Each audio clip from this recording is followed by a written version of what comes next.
할렐루야. 오늘 열왕기하 25장 8절에서 12절까지 말씀을 함께 봤습니다. 오늘 말씀의 제목을 남은 자라고 정했습니다. 오늘 읽은 본문은 유다가 완전히 멸망하는 모습의 사건을 기록하고 있습니다. 예루살렘 성벽도 다 허물어졌고 유다의 왕이 사는 왕궁도 다 불살라 무너졌고 여호와의 성전까지 불살라져서 다 회파된 사건이 오늘 본문에 기록되고 있습니다. 그렇게 나라가 다 망하고 나서 어떤 일이 일어났냐면 오늘 본문 11절에 무리 중 남은 자는 시위대장 느부사라단이 모두 사로잡아가고 기록합니다. 남은 자들 다 정리가 되고 이 유다 땅에 남아있던 사람들을 바벨론의 시위대장 군대 장관인 이 느부사라단이 싹 다 잡아서 바벨론의 포로로 끌고 가는 사건이 본문에 기록되고 있습니다. 하나님의 나라, 하나님의 백성이라고 하는데 결국에는 멸망하고 포로로 끌려가고 있습니다. 그런데 이 모든 역사는 하나님께서 계획하신 대로 신실하게 하나님의 말씀대로 이루어지는 역사임을 오늘 우리에게 보여주고 있습니다. 우리 모든 성도님들, 하나님의 말씀은 반드시 이루어집니다. 1.1획도 땅에 떨어지지 않고 말씀하신 그대로 완전하게 하나님은 다 이루어내심을 믿으시길 바랍니다. 이 역사를 기록해서 유다의 멸망의 역사를 바벨론의 포로로 끌려가 있는 남은 자들에게 하나님이 보게 하시는 이유가 있습니다. 징계를 통해 회복을 시켜서 하나님이 계획하셨던 구속계획, 하나님 말씀하신 대로 분명하게 아주 완전하게 신실하게 이루어내실 것을 분명하게 보여주고 선언하고 있습니다. 바라기는 우리 모든 성도님들의 삶이 오늘 이 말씀을 통해서 신실하게 말씀을 이루어 가시는 하나님을 온전히 보시고 믿는 자가 되시길 주님의 이름으로 간절히 부탁을 드립니다. 그것으로 멈추지 말고 나아가서 이 믿음으로 성령을 통해 이루어지는 하나님의 역사가 여러분의 삶에 온전히 이루어지고 경험되는 귀한 축복의 삶이 되시길 주님의 이름으로 축원합니다. 이 유다의 마지막 역사, 요시야 왕이 엄청난 종교개혁을 하나님 앞에 이루어내서 히스기야 왕과 함께 전무후무한 왕으로 평가를 받았습니다. 그런데 요시야 이후에 세워지는 4명의 왕은 여호와 보시기에 다 악을 행합니다. 유다의 마지막 왕인 시드기야 왕도 악을 행하여서 아주 처참한 모습으로 바벨론에 끌려가는, 노예로 끌려가는 모습이 성경에 기록되어 있습니다. 그러면서 하나님이 어떤 일을 하시냐면 열왕기하 24장 20절에 여호와께서 예루살렘과 유다를 진노하심이 그들을 그 앞에서 쫓아내실 때까지 이르렀더라 기록합니다. 하나님의 진노가 예루살렘에 임합니다. 왕들이 끊임없이 악을 행하고 우상 숭배를 행하니 하나님께서 진노하셨습니다. 그런데 하나님의 진노가 어떻게 임하냐면 이들을 예루살렘에서 쫓아내실 때까지 하나님의 백성을 하나님이 약속하신 땅에 데려다 놓으셨는데 왜 이제는 하나님이 이들을 이 땅에서 내쫓으실 때까지 하나님의 진노가 예루살렘과 유다에 임하고 있다라고 성경은 분명하게 기록하고 있습니다. 아니, 하나님이 약속하신 땅입니다. 그리고 하나님이 애굽에서 건져서 이들을 이 약속의 땅에 데려다 놓으신 겁니다. 그런데 이제는 하나님이 뭘 하시냐면 이것들을 다 쫓아낼 때까지 진노를 붓고 계십니다. 이거 하나님 계약 위반 아닙니까? 당신이 데려다 놓고 당신이 땅을 주겠다가 했고 그래서 당신이 데려다 놨고 그러면 당신이 책임을 지셔야 될 일이지 이것들을 이 땅에서 내쫓아버리는 게 하나님 이게 맞는 겁니까? 여쭤보겠습니다. 우리가 부동산 매매를 하거나 거래를 할 때 계약서를 쓰지요. 그 계약서와 상관없는 다른 조건을 그 거래 가운데 들이들면 될까요? 안 될까요? 안 되죠.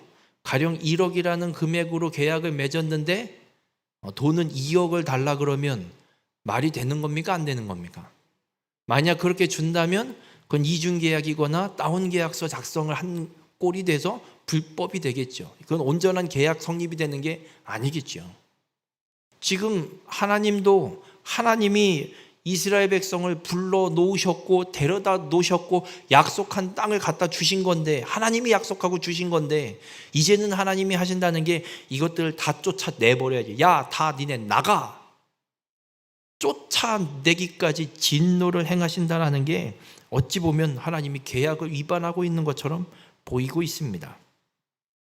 그런데 우리가 분명히 기억해야 될 게 있습니다.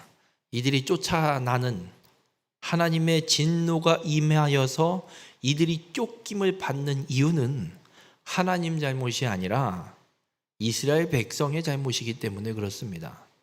하나님이 계약 위반하시는 게 아니라, 하나님이 이중계약을 하신 게 아니라 이스라엘 백성이, 하나님의 백성이 하나님의 말씀을 거역하고 있기 때문에 그렇습니다. 하나님의 말씀을 준행하지 않으면 하나님 약속의 땅에 있는다고 한들 하나님이 그들을 그냥 내버려 두시진 않습니다. 약속의 땅이니까, 하나님이 주신 땅이니까, 그리고 거기에 하나님이 데려다 놓으셨으니까, 그러면 그 땅에 살고 있으면 우린 하나님이 책임지시고 젖과 꿀이 흐르는 땅이니 먹고 사는 거 문제 없겠지. 그렇지 않음을 하나님은 오늘 우리에게 분명하게 말씀하고 있습니다. 여러분, 약속의 땅에 있을지라도 하나님의 말씀을 거역하고 하나님의 뜻대로 준행하지 않으면 여호와의 진노가 임하게 됨을 잊지 마시길 바랍니다. 이스라엘 백성들이 무슨 잘못을 하냐면 하나님은 분명하게 말씀하셨습니다. 내 말대로 행하지 않으면. 요시야 왕에게도 하나님이 분명하게 선언하셨습니다. 우상 숭배를 하면. 하나님은 끊임없이 말씀하셨습니다. 나를 섬기지 않으면 너희들에게 진노가 임할 것이고 심판이 임할 것이고, 하나님이 지키지 않는 진노가 임할 것을 분명하게 약속하셨습니다. 우리 모든 성도님들, 약속의 땅에 있다고 다 끝난 게 아니고, 약속의 땅에 있다고 하나님의 백성으로 보장받는 게 아님을 잊지 마시길 바랍니다. 이게 우리에게는 어떤 의미가 되는 줄 아십니까? 교회 다닌다고 구원받을 거라고 생각하지 마십시오. 교회는 이단도 교회 다닙니다. 교회 다닌다고 구원받는 게 아닙니다. 동일한 사건이 오늘 이 유다 땅에, 예루살렘에 지금 일어나고 있습니다. 하나님의 약속의 땅, 하나님의 임재가 있는 성전이 있는 그 예루살렘에 살고 있는데 왜 쫓겨나야 되고 왜 진노가 임합니까? 우리 모든 성도님들, 우리의 삶이 정말 하나님의 뜻 가운데 있는지 아니면 내 뜻 가운데 내 욕심을 채우고 있는지 우리는 분명하게 점검해 봐야 됩니다. 그렇게 약속의 땅에 있을지라도 하나님을 섬기지 않았던 유다에게는, 남은 자들에게는 하나님의 진노가 임했습니다. 그런데 열왕기하 25장 27절부터 보면 여호야긴이라는 왕이 등장합니다. 시드기야 바로 앞에 다스렸던 왕인데, 이 여호야긴은 3달 동안 유다의 왕으로 세워졌었습니다. 그리고 포로로 바벨론에 끌려갔습니다. 그래서 이 여호야긴은 유다에서 왕으로 왕의 역사 3달이면 이게 뭔 왕입니까? 그냥 잠깐 스쳐 지나가는 느낌입니다. 그런데 바벨론에 끌려갔는데 어떤 역사가 펼쳐지냐면, 바벨론의 포로로 끌려간 여호야긴이 사로잡혀간 지 37년 만에 그가 모든 지위와 모든 상황들이 다 복권됩니다. 회복시켜주는 거예요, 바벨론 왕이. 그래서 28절에 보면 그에게 좋게 말하고 그의 지위를 바벨론에 그와 함께 있는 모든 왕의 지위보다 높이고, 이게 무슨 말이냐면 바벨론 왕이 정복한 나라들의 왕을 다 잡아왔을 거 아니에요. 다른 민족의 왕들보다 이 여호야긴의 지위를 그 포로, 다 정복해서 잡아온 포로 왕들보다 가장 높은 지위를 여호야긴에게 준 겁니다. 그리고 그가 죽는 날까지 이 바벨론 땅에서 그 지위를 회복하고 바벨론의 왕 앞에서 함께 편안한 삶을 살게 되는 걸 보게 됩니다. 여호야긴은 약속의 땅을 다스린 건 고작 3달입니다. 다스렸다고 말도 못하겠습니다. 그런데 바벨론에 포로로 끌려갔는데 거기에서 왕의 모든 지위가 회복되는 역사를 성경은 우리에게 기록하고 있습니다. 놀랍게도 요시야 이후에 왕이 4명이 있습니다. 근데 마태복음 1장에 가면 예수님의 족보가 나오는데 요시야 다음에 기록되는 사람이 누구냐면 여고냐라는 사람으로 기록됩니다. 이 여고냐가 누구냐면 여호야긴입니다. 앞에 있는 여호아하스, 여호야김, 그리고 마지막 나라가 망할 때 세워졌던 시드기야, 이 3사람은 예수님의 족보에 온데간데 없이 다 사라져버리고 여호야긴만 예수님의 이 족보에 기록되는 놀라운 역사를 이루어지게 됩니다. 무슨 의미일까? 바벨론은 하나님이 약속한 땅도 아닙니다. 이방 땅입니다. 그곳에 있는 여호야긴에게 하나님께서 회복의 역사를 펼쳐주시고 그 여호야긴을 예수 그리스도의 족보에 오르게 하는 은혜를 하나님이 베풀어 주셨습니다. 여러분, 이 사건을 통해서 우리가 분명히 깨닫게 되는 건 무엇이냐면 우리가 어디에 있느냐가 중요한 게 아니라는 겁니다. 예루살렘의 약속의 땅에 하나님의 성전이 있는 그곳에 있어도 하나님의 말씀을 거역하면 하나님의 진노가 임할 것이고, 약속의 땅이 아닌 바벨론에 있을지라도 하나님의 은혜를 입는 자는, 하나님의 말씀을 따라 행하게 되는 자는 분명한 회복의 역사를 경험하게 될 것을 하나님은 우리에게 분명하게 말씀하고 있습니다.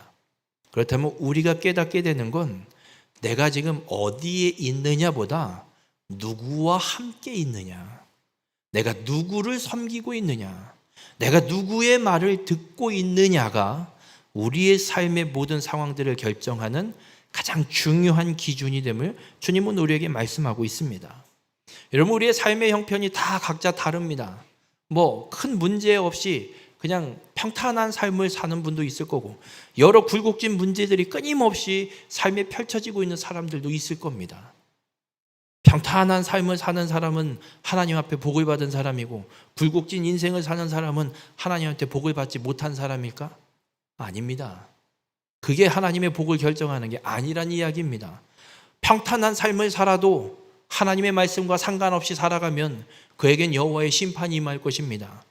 굴곡진 인생을 살아도 그가 여호와의 말씀만 따라 행한다고 한다면, 그리고 하나님과 동행하는 삶을 살기 위해서 끊임없이 기도하고 하나님을 붙들고 있다면 그에겐 하나님의 구원의 역사, 축복이 임하게 될 겁니다. 오늘 주님은 이 유다의 멸망을 통해서 우리에게 분명하게 말씀합니다. 다른 것 바라보지 말고, 세상을 바라보지 말고, 내가 어디에 있는지 이것도 너무 중요하게 생각하지 말고, 내게 펼쳐진 상황과 환경, 이게 중요한 것이 아니라 나는 지금 누구를 섬기고 있는가, 누구의 말을 듣고 있는가, 누구와 동행하고 있는가, 이것이 더 중요함을 주님은 우리에게 말씀하고 있습니다. 바라긴 우리 모든 성도님들의 삶이, 여러분의 삶이 어떠한 상황과 환경에 놓여 있든 오직 주 하나님의 이 말씀을 온전히 준행하는 자가 돼서, 믿음으로 하나님의 말씀을 따라 행하는 자가 되셔서 하나님의 놀라운 이 회복의 역사를 온전히 경험하고 하나님의 뜻을 이루어가는 귀한 축복의 삶이 되시길 주님의 이름으로 축원합니다. 그렇게 이 유다 땅이 멸망하는 과정 속에 하나의 사건이 어떤 일이 일어나냐면, 오늘 본문 9절에 여호와의 성전과 왕궁을 불사르는 역사가 펼쳐집니다. 여러분, 여호와의 성전은 하나님의 임재가 있는 곳입니다. 하나님께서 이스라엘 백성들에게 모세를 통해 성막을 광야에서 건축하게 하셨습니다. 그 성막을 건축한 이유는 하나님이 하나님의 백성들 가운데 함께 거하기 위해서 성막을 건축하게 하셨습니다. 그리고 후에 가나안 땅을 정복하고 다윗이 왕궁을 짓고 나서 성막을 보면서 이런 생각을 합니다. 내가 사는 집은 삐까뻔쩍하게 잘 졌는데 하나님은 저 천막, 저 텐트에 그냥 두는 게 너무 안타깝다. 하나님을 위한 집을 내 집보다 더 멋있게 지어드려야겠다. 마음을 먹고 나단 선지자에게 이야기합니다. 그랬더니 나단 선지자도 왕이시여, 정말 좋은 생각인 것 같습니다. 해보시지요. 하고 돌아서서 나왔는데 하나님이 말씀하는 거야. 야, 가서 다시 얘기하지 말라고. 그 하나님의 말씀이 다윗에게 임하고 어떤 말씀을 임하냐면 너는 안 돼. 하지 마. 내가 언제 너 보고 집 져달라 그랬냐? 하지 마 임마. 말씀하시면서 하고 싶으면 너 말고 네 아들을 통해서 하게 하겠다. 하나님이 말씀을 하십니다. 그래서 다윗의 아들 솔로몬이 왕이 되고 솔로몬을 통해서 하나님께서 예루살렘 성전을 하나님이 짓게 하십니다.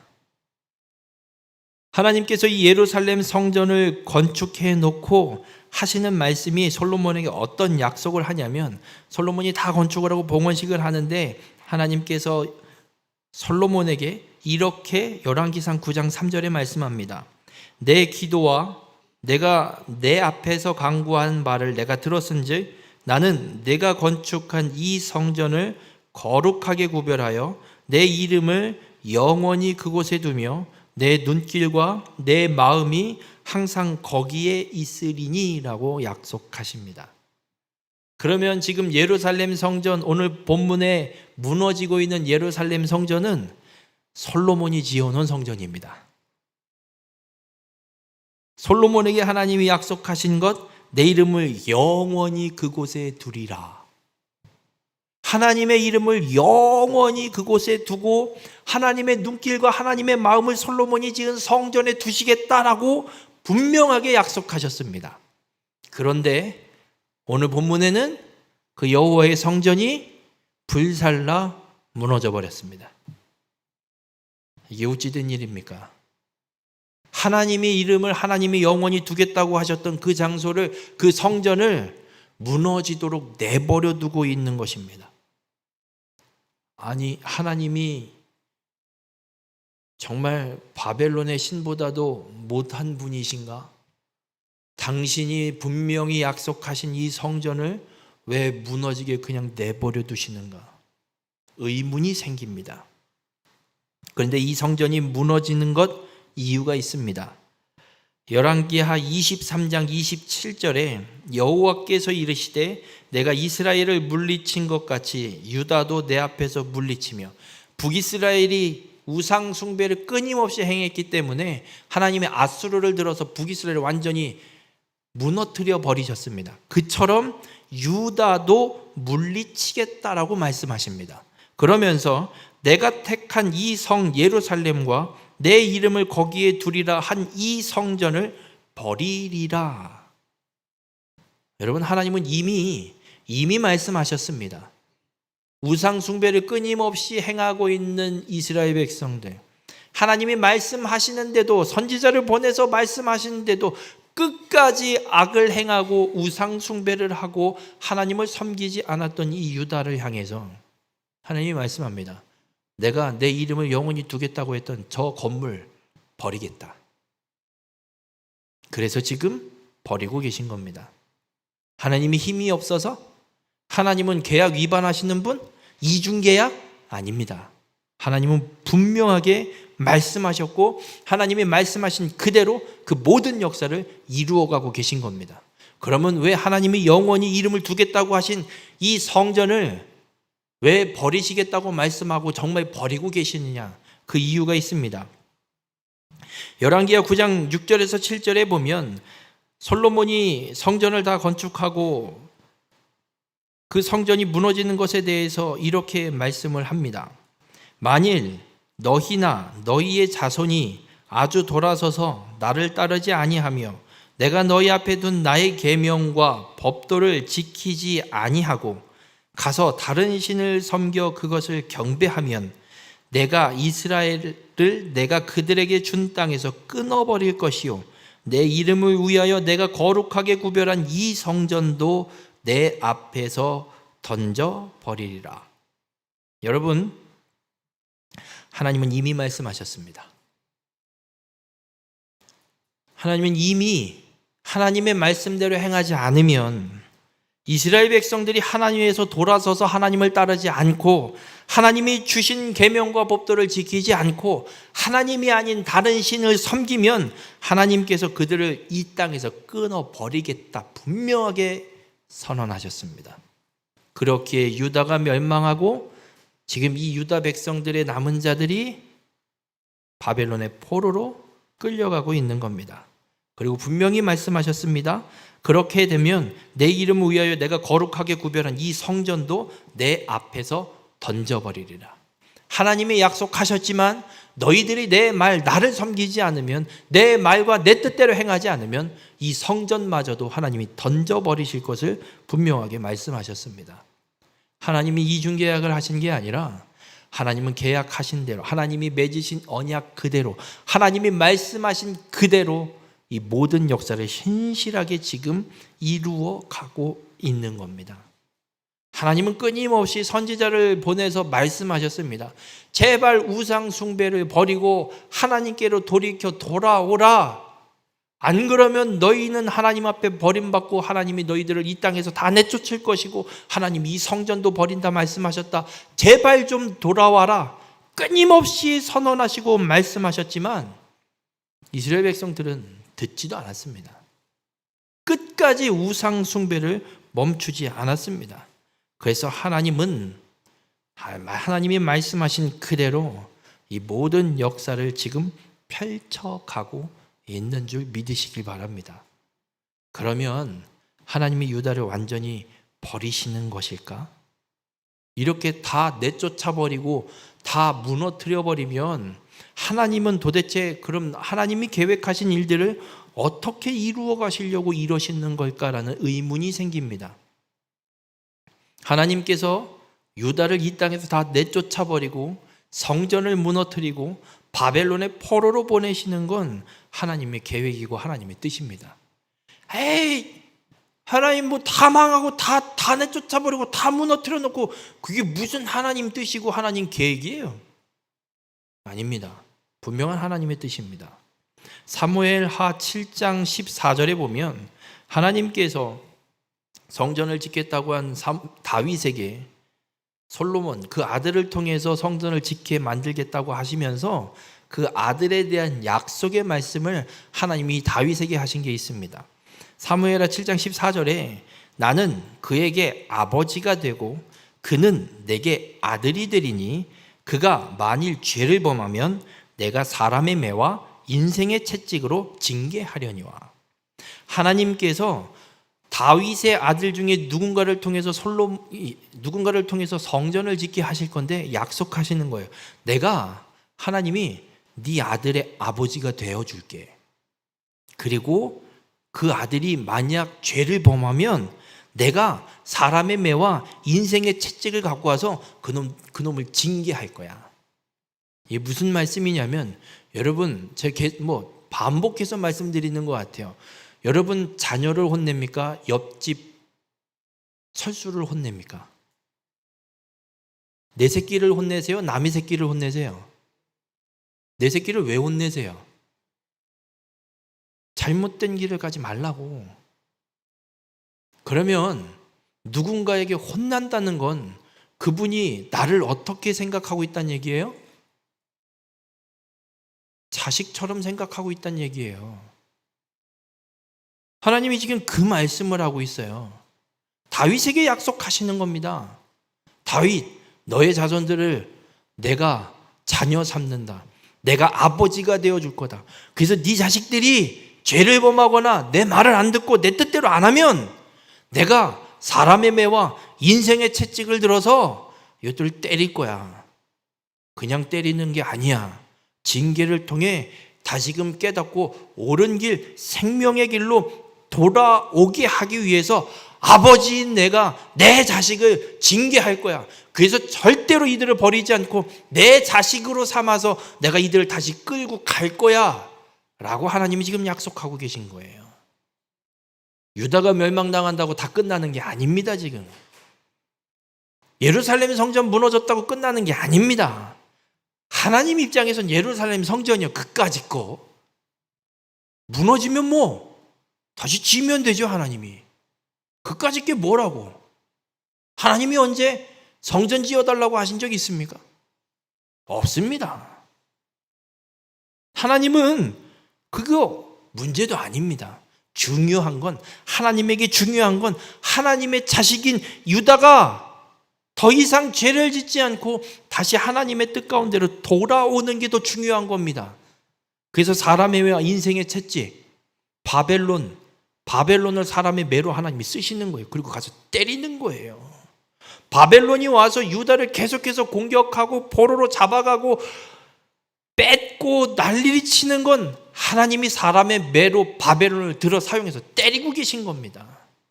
그리고 바벨론의 포로로 끌고 가버립니다. 포로 생활을 시키십니다. 인생의 채찍을 사용하셔서 이들로 하여금 우상 숭배의 모든 악을 깨끗이 씻어낼 수 있도록 하나님 인생의 채찍을 사용해서 지금 유다의 남은 자들을 징계하고 계신 겁니다. 여러분, 유다가 멸망하고 바벨론의 포로로 끌려가고 예루살렘 성전이 무너지고 예루살렘 성벽이 무너지고 있는 이 역사는 멸망의 역사가 아니라 하나님의 사랑의 역사임을 믿으시길 바랍니다. 나라가 망했는데 무슨 사랑? 이게 하나님의 사랑입니다. 자녀 삼으셨기에, 아버지가 되어 주셨기에 이들에게 징계를 내리고 계신 것, 이것이 하나님의 사랑인 겁니다. 우리 모든 성도님들, 하나님의 이 놀라운 사랑을 잊지 말고 하나님의 이 사랑에 감사할 수 있는 귀한 축복의 삶이 되시길 주님의 이름으로 축원합니다. 그렇게 하나님은 하나님의 말씀과 하나님의 약속을 아주 신실하게 성취하시는 분임을 믿으시길 바랍니다.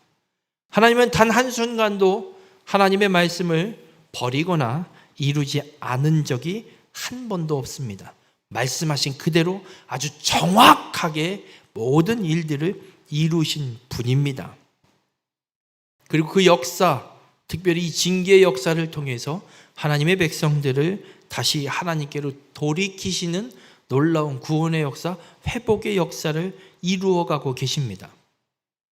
오늘 본문 11절에 이렇게 말씀합니다. 성중에 남아있는 백성과 바벨론 왕에게 항복한 자들과 무리 중 남은 자, 이 남은 자는 시위대장 느부사라단이 모두 사로잡아 가고 기록합니다. 여러분, 유다 백성들 중에 남은 자를 하나님이 잡아서 바벨론으로 끌고 갑니다. 바벨론에 잡혀가서 이들이 섬기는 건, 그 바벨론을 섬기고 포로로 살게 되는 건 하나님의 징계입니다. 여러분, 시드기야 왕, 마지막 유다의 왕은 어떻게 처참하게 끌려가냐면 눈이 다 뽑히고요, 아주 비참한 모습으로 바벨론의 포로로 끌려갑니다. 그렇게 시드기야를 잡아가고 이 유다 땅 예루살렘을 관리할 관리자로 그달리아라는 사람을 바벨론 왕이 세워놓고 돌아갑니다. 그때 이 그달리아라는 사람이 유다의 군사들과 남아있는, 그래도 포로로 잡아갔지만 그래도 남아있는 사람들이 있잖아요. 비천한 자들, 이런 사람들, 어쨌든 남아있는 사람들이 있었습니다. 그래서 그들 중에 좀 지도자급 되는 사람들을 모아놓고 그달리아가 뭐라고 이야기를 하냐면 이렇게 24절에 말씀합니다. 너희는 갈대아인을 섬기기를 두려워하지 말고 이 땅에 살며 바벨론 왕을 섬기라. 그리하면 너희가 평안하리라. 그달리아가 자신의 어떤 지위가 있죠. 유다 땅을 관리하는 책임자로 지금 임명을 받았으니 잘 관리하고 있어야 될 거죠. 뭔가 불미스러운 일이 자꾸 일어나면 바벨론 왕한테 뭔가 너 똑바로 안 할래? 이런 혼나거나 뭔가 문제가 생길 수 있어서 그랬는지 어쨌는지 그달리아는 자신의 지위를 지키고 싶었고 잘 관리하고 싶어서 이들과 좀 잘, 그래도 남아있는 사람들 중에 지도자급 되는 사람들을 좀 잘 회유해서 이들과 함께 유다를 좀 잘 관리하려고 했던 생각을 갖고 이 말을 했는지는 모르겠지만 이 말은 하나님의 말씀이었습니다.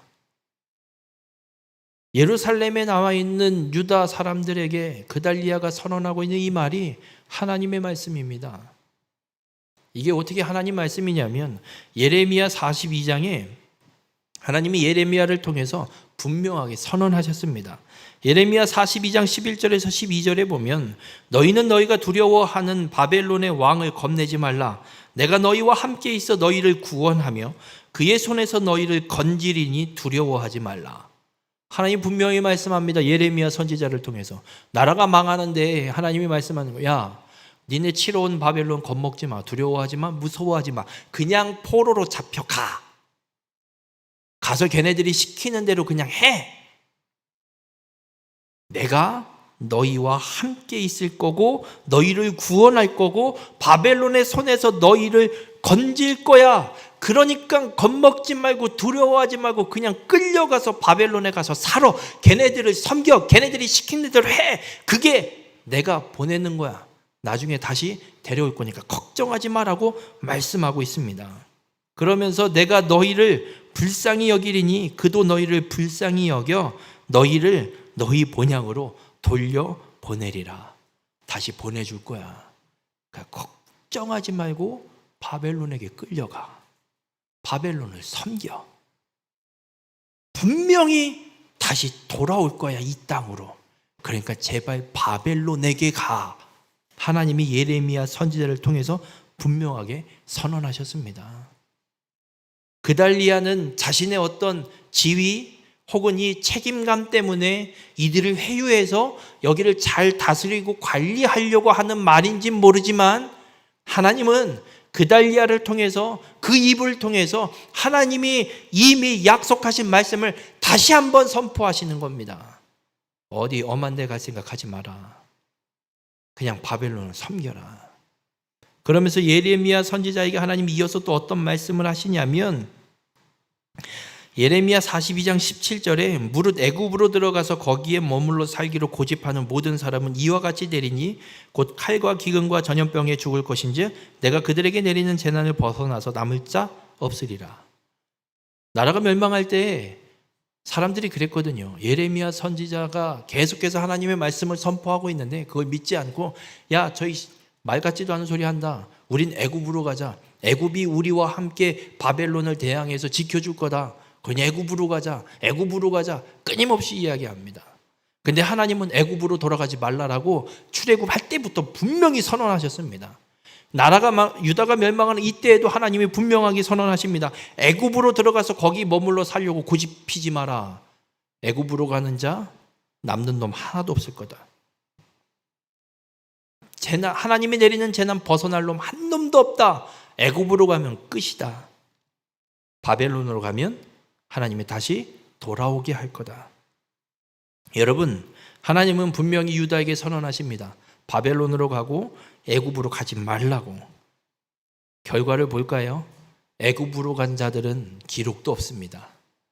어떻게 됐는지도 모릅니다.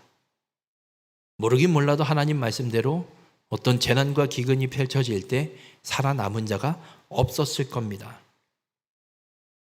그런데 반대로 바벨론의 포로로 끌려간 자 역사를 보면 다시 약속의 땅인 이 예루살렘으로 돌아오게 되는 역사가 성경은 우리에게 펼쳐지고 있고 증거하고 있습니다. 여러분, 이 말씀을 바벨론의 포로로 끌려가 있는 유다의 남은 자들이 보고 있는 말씀입니다. 이것은 이 열왕기서는 유다 역사가 펼쳐지면서 기록된 게 아니라 유다 역사가 다 멸망하고 나서 바벨론의 포로로 끌려가 있는 이들에게 쓰여지고 있는 성경입니다. 그리고 바벨론의 포로로 끌려가서 살고 있는 이들이 지금 이 역사를 보고 있습니다. 모르긴 몰라도 여호야긴이 석방된 역사까지 기록되어 있는 걸로 보건대 바벨론의 포로로 끌려간 지 최소 40년 이상 그때에 쓰여졌고 그 이후에 바벨론의 유다의 남은 자들이 이 글을 보고 있는 겁니다. 하나님이 약속하셨던 70년이 얼마 남지 않았고 하나님이 이 나라를 다 멸망시키고 성전도 무너뜨려서 우리를 지금 바벨론의 포로로 보내셔서 회복은커녕 회복의 기미는 둘째치고 별로무 역사가 다지금 펼쳐지고 있는데, 우리 민족이 말살당할 뻔한 사건도 있었는데 무슨 회복이냐, 돌아가긴 언제 돌아가냐, 도대체 돌아갈 기미는 배지도 않는다. 그런 절망적인 상황에 있는 바벨론에 있는 유다의 남은 자들에게 하나님은 말씀하고 있는 겁니다.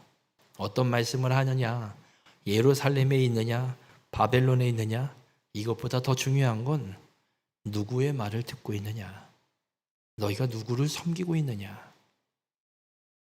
하나님을 섬기고 있다면 하나님의 이 약속의, 회복의 약속의 말씀이 반드시 성취돼서 이루어질 것이고, 그래서 이 본향으로 돌아가 하나님의 구원 계획을 이루는 일에 쓰임받게 될 것을 분명하게 말씀하고 있습니다. 근데 반대로 하나님의 말씀을 듣지 않고 하나님의 뜻대로 행하지 않고 가지 말라고 한 곳으로 가버리면 그 결과는 영원한 멸망으로 펼쳐짐을 주님은 우리에게 말씀하고 있습니다. 그러면서 이 여호야긴이 석방되는 이 사건을 마지막에 딱 박아놓음으로 하나님은 바벨론에 남아있는 유다의 남은 자들에게 말씀하는 겁니다. 너희들이 지금 바벨론에 있지? 그런데 봐라, 여호야긴을 내가 회복시켰다. 바벨론에 있는 너희가 내 말을 믿고 이 말씀이 그대로 성취되는 이 역사를 보고 내가 너희를 다시 본향으로 돌아오게 하리라고 약속한 이 말씀이 이루어질 걸 믿고 하나님 내 말대로 행하면 바벨론에 있는 너희들 반드시 내가 예루살렘으로 돌아가게 할 거다. 그리고 내가 계획한 구속 계획을 그대로 다 이루어낼 거다. 하나님은 그걸 이 열왕기 역사를 통해서 바벨론에 있는 유다의 남은 자들에게 분명하게 보여주고 계신 겁니다. 우리 모든 성도님들, 바벨론에 끌려가 있는 유다의 남은 자들은 이스라엘 역사가 어떻게 펼쳐지는지 이미 다 알고 있는 사람들입니다. 다 본 사람들입니다. 그런데 하나님이 다시 정리해서 그 역사를 기록하게 하셔서 보게 하시는 겁니다. 그 역사가 왜 이렇게 펼쳐졌는지, 하나님의 말씀 그대로 이루어진 것이고 하나님의 약속이 그대로 성취된 역사가 지금 유다의 역사임을 하나님이 보여주고 있는 겁니다. 그리고 그 회복도 동일하게 이루실 것을 하나님 분명하게 약속하고 있습니다. 그럼 유다의 남은 자들에게 필요한 것, 이들이 행할 것 딱 하나밖에 없습니다. 걱정할 것도 없고 고민할 것도 없고 하나님만을 온전히 섬기고 하나님의 말씀이 이루어질 걸 믿고 그 말씀의 뜻대로 준행하고 살아가면 분명히 하나님이 이들을 다시 회복시켜 구원 계획을 그대로 이들을 통해 이루시는, 메시아를 이 땅에 오게 하는데 사용한 통로로 하나님이 사용하실 걸 분명하게 말씀하고 있습니다. 이 역사를 통해 하나님은 우리에게도 동일하게 말씀합니다. 우리가 처해 있는 삶의 상황과 환경이 중요한 게 아니라고 말씀합니다. 죽을 것 같은 상황이 펼쳐졌습니까? 그건 중요하지 않다고 말씀합니다. 설령 죽는다 할지라도 그 상황과 환경이 어떠하든지 간에 하나님의 말씀을 듣고 하나님의 말씀의 뜻대로 온전히 준행하고 지켜 행하게 되면 하나님의 놀라운 회복의 역사를 경험하게 되는 삶이 될 것을 주님은 우리에게 말씀하고 있습니다. 그 말씀의 뜻대로 온전히 행할 때 하나님의 구원의 계획이, 구속이 우리의 삶 가운데 온전히 이루어질 것을 오늘 분명하게 말씀하고 있습니다. 여러분은 누구의 말을 듣겠습니까? 바라기는 하나님의 말씀을 온전히 듣는 자가 되시길 바랍니다. 하나님의 말씀을 듣고 믿음으로 그 말씀을 지켜 행하는 자가 되시길 바랍니다. 하나님의 말씀을 듣고 믿음으로 준행하여서 하나님의 약속이, 하나님의 이 구원이 온전히 여러분의 삶 가운데 이루어지는 귀한 축복의 삶이 되시길 주님의 이름으로 축원합니다. 기도하시겠습니다. 신실하신 하나님, 말씀을 통해 무너진 성전과 폐허가 된 예루살렘 속에서도 여전히 살아 역사하시는 하나님을 바라보게 하시니 감사를 드립니다. 예루살렘이 무너지고 성전이 무너지는 절망의 상황에도 하나님의 언약은 단 한치도 흔들리지 않았음을 깨닫게 하시니 감사를 드립니다. 아버지 되신 하나님께서 징계를 통해 백성을 포기하지 않으시는 하나님의 이 신실한 은혜를 깨닫게 하시니 감사를 드립니다. 하나님, 우리가 어디에 있느냐보다 누구의 말씀을 듣고 누구를 섬기느냐가 우리의 생명과 회복을 결정하게 됨을 깨닫습니다. 어디에 있든 어떤 상황이 펼쳐지든 어떤 환경에 놓이게 되든 하나님의 말씀을 붙들 때 회복의 소망이 있음을 믿습니다. 하나님은 유다의 남은 자들을 그렇게 징계하시고 말씀을 통해 회복의 소망을 주셨습니다. 우리도 하나님의 말씀을 준행하는 남은 자가 되게 하여 주시옵소서. 눈에 보이는 상황과 환경을 따라가는 것이 아니라 오직 주의 말씀을 따라 순종할 수 있는 믿음을 우리에게 허락하여 주시옵소서. 세상이 안전해 보이는 길이 아니라 하나님 말씀하신 길을 따르는 남은 자의 삶을 살 수 있도록 우리 가운데 함께하여 주시옵소서. 그렇게 우리 모두가 하나님의 남은 자로 부름받아 성령의 능력으로 하나님의 구원의 역사를 이루어가는 귀한 축복의 삶으로 주님 인도하여 주시옵소서. 이 모든 말씀 예수님의 이름으로 기도드렸습니다. 아멘.